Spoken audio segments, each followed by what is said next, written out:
जबलपुर के संजीवनी नगर में भाजपा नेता एवं प्रॉपर्टी डीलर प्रियांश विश्वकर्मा के ऑफिस में वेदिका ठाकुर के साथ हुआ गोलीकांड उलझा हुआ है। सीने के पास गोली लगने के बाद निजी अस्पताल में इलाजरत वेदिका ठाकुर के परिजन शनिवार को संजीवनी नगर थाने पहुंचे और भाजपा नेता प्रियांश विश्वकर्मा के खिलाफ हत्या के प्रयास का मामला दर्ज कराना चाहा, लेकिन संजीवनी नगर पुलिस फरियादी की तत्काल रिपोर्ट दर्ज करने की बजाय कई घंटों तक थाने में भटकाती रही।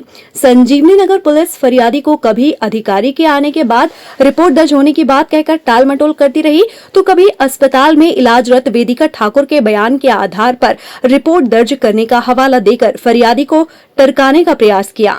आलम ये रहा कि कई घंटे बीत जाने के बावजूद फरियादी थाने में भाजपा नेता के खिलाफ रिपोर्ट दर्ज कराने के लिए भटकते रहे।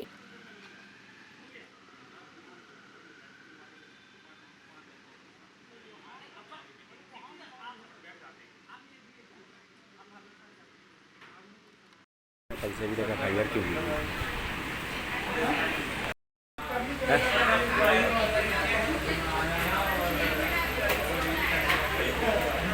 भैया कल दोपहर 1-1:30 बजे करीब मेरी भतीजी को गोली लगी, जो कि धन्वंतरी नगर निवासी प्रियांश विश्वकर्मा के ऑफिस में।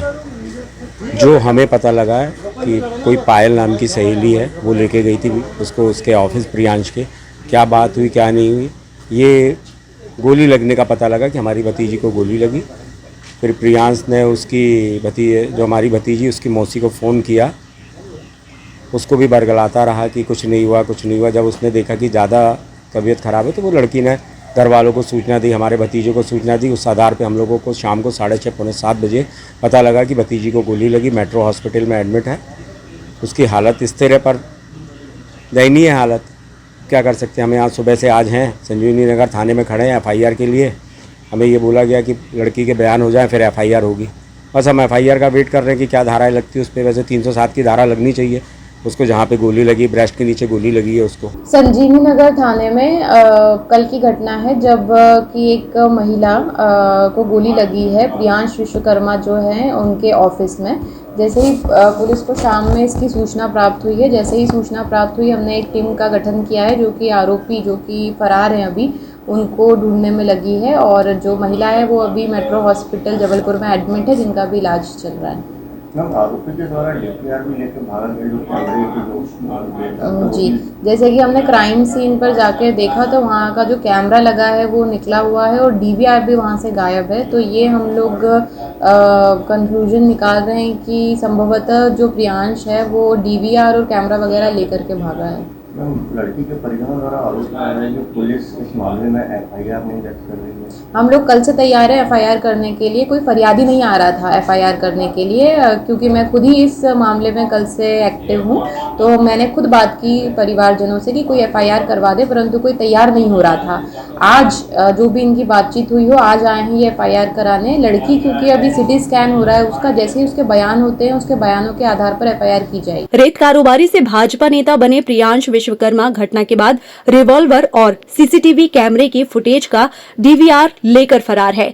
सीएसपी प्रतिष्ठा राठौर एवं संजीवनी नगर थाना पुलिस ने शनिवार को प्रियांश के दफ्तर पहुंचकर जांच पड़ताल की है।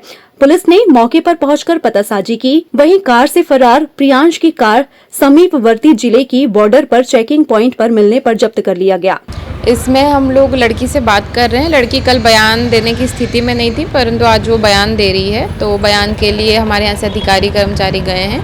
इसी के साथ जो आरोपी है वो भी उसे ढूंढने का कल प्रयास किया गया, जिसमें कि जो सुहा तला है नरसिंहपुर में, वहाँ पर चेकिंग लगाई गई थी, परंतु वो वहाँ से गाड़ी छोड़कर भाग गया है। अभी गाड़ी हमारे कब्जे में है और आरोपी अभी फरार है, उसे ढूंढने का अभी प्रयास किए जा रहे हैं। जांच की बिंदु क्या क्या है आपके इसमें? एक्चुअली जब तक बयान नहीं होंगे लड़की के तब तक हम लोग क्लियर नहीं कर सकते। अभी हमें भी नहीं पता है, क्योंकि लड़की ये कह रही कि उसके खुद के हाथ से गोली चली है। तो अब जब लड़का मिलेगा और लड़की अपने बयान देगी उसके बाद ही क्लियर हो पाएगा। अभी हमारे पास सिर्फ गाड़ी है, क्योंकि गाड़ी लॉक्ड थी, तो अभी हमने उसकी दूसरी चाबी लड़के के घर से पकड़ी है और अभी गाड़ी की सर्चिंग होना बाकी है। घटना के संदर्भ में शनिवार को परिजनों के हवाले से जो जानकारी सामने आई है उसमें ये दावा किया गया है कि वेदिका को प्रियांश ने ही गोली मारी है। गोली शुक्रवार की दोपहर करीब 1 बजे मारी और फिर प्रियांश घटना को छुपाने के लिए वेदिका को कार में लेकर एक निजी अस्पताल पहुंचा और चोरी छुपे इलाज कराने एवं गोली निकलवाने का प्रयास किया। लेकिन जब शाम तक सफल नहीं हो पाया तो वेदिका की हालत बिगड़ने लगी। तब वेदिका की हम उम्र मौसी भुवनेश्वरी ठाकुर को फोन कर बुलाया और दमोनाका स्थित निजी अस्पताल में भर्ती कराने के बाद फरार हो गया।